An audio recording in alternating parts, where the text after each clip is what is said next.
અમે આવ્યા છીએ ઓકલેન્ડ નવરાત્રિમાં અને તમે અહીંયા જોઈ શકો છો અમે લોકો કેન્ટીન એરિયામાં બેઠા છીએ. માહોલ થોડો ભૂખવાળો છે તો થોડું ખાધું બી ખરી અને હવે ગરબા તમને બતાવું કે આ ન્યુઝીલેન્ડના અને ઓકલેન્ડના ગરબા એકચ્યુઅલમાં થાય છે તેવા. તો તમે લોકો વેઇટ કરતા જશો ઓકલેન્ડની નવરાત્રિ કેવી છે. તો ચલો આજે હું તમને બતાવું.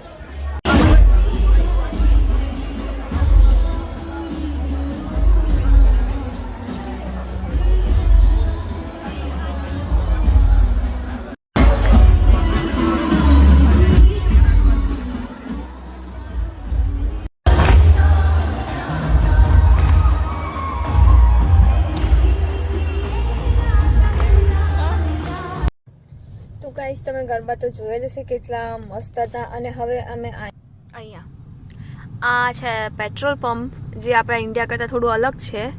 જાતા પેટ્રોલ પુરાવાનું, પેટ્રોલ પુરાવીને ભાગી જવાનું, પણ એવું નહીં હોતું. બધા એટલા ઓનેસ્ટલી પહેલાં ટોકન લેવાની, પછી પેટ્રોલ પુરાવાનું અને અહીંયા મળે છે સબવે જે મારું ફેવરિટ છે. પણ દીદી ગયા છે ડ્રિંક લેવા બિકોઝ અમને થયું છે ડિહાઇડ્રેશન. તો અમારી જત હવે ઘર સાઈડની છે. Bye bye guys.